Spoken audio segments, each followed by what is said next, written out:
ইতিহাস, ঐতিহ্য ও সংস্কৃতি নিয়ে ঘেরা আমাদের এই বাংলাদেশ। বাংলাদেশে রয়েছে অসংখ্য জমিদার বাড়ি, তার মধ্যে অন্যতম হলো মহেরা জমিদার বাড়ি। আজকের এই ভিডিওতে আমরা মহেরা জমিদার বাড়ি ঘুরে দেখাবো এবং এর ইতিহাস জানতে চেষ্টা করব।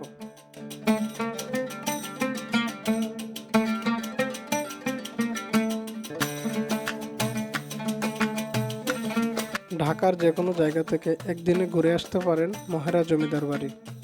মহেরা জমিদার বাড়ি আসতে হলে শুরুতে আপনাকে আসতে হবে টাঙ্গাইল নটিয়াবাড়ি স্টেশন এবং সেখান থেকে অটো বা সিএনজি করে মহেরা জমিদার বাড়ি যেতে পারবেন। চলুন বোঝার সুবিধার্থে কাউকে জিজ্ঞেস করে নিই। যে ওদিক দিয়ে যাইতে পারতেন, এদিক দিয়ে পড়ছেন, এদিক দিয়ে যাইবেন, এই রাস্তাটায় সোজা যাবেন গা, দেখবেন সাওয়ালি আইব।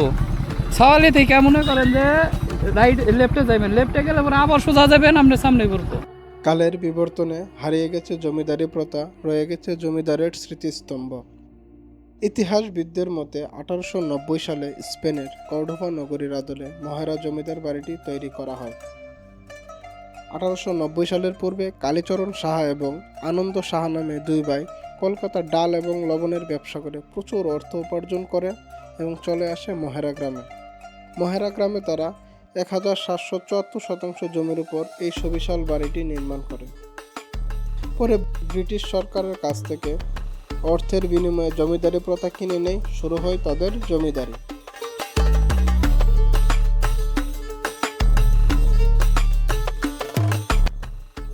এই জমিদার বাড়ির একটি কালো অধ্যায় রয়েছে।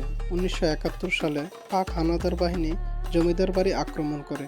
এই জমিদার বাড়ির কুলবধূ সহ এলাকার 5 জন সাধারণ নাগরিককে নির্মমভাবে হত্যা করে। জমিদার বাড়ির সামনে রয়েছে 4টি ভবন: মহারাজা লজ, আনন্দ লজ, চৌধুরী লজ এবং কালীচরণ লজ। জমিদার বাড়ির প্রবেশের জন্য রয়েছে 2টি সুরম্য গেট। বাড়ির সামনে আছে বিশাল দিঘি, যার নাম বিশাখা দিঘি। ভবনগুলোর পেছনে আছে পসরা পুকুর ও রানী পুকুর নামে আরও 2টি পুকুর এবং সামনে রয়েছে ফুলের বাগান।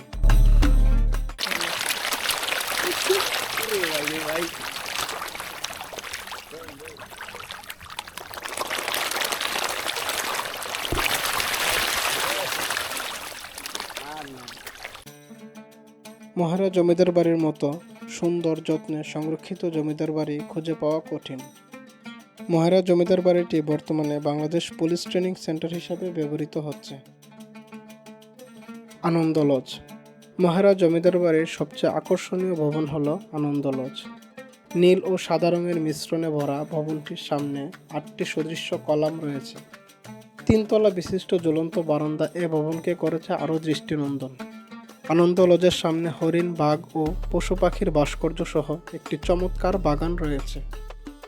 জমিদার বাড়ির ভেতরে রয়েছে সুন্দর একটি মিউজিয়াম। এই মিউজিয়ামে রয়েছে তাদের ব্যবহারের তৈজসপত্র। এছাড়াও ওই মিউজিয়ামে বাংলাদেশ মুক্তিযুদ্ধের ব্যবহৃত অস্ত্র সহ বাংলাদেশ পুলিশের ক্রমবর্ধমানের চিত্র ফুটিয়ে তোলা হয়েছে।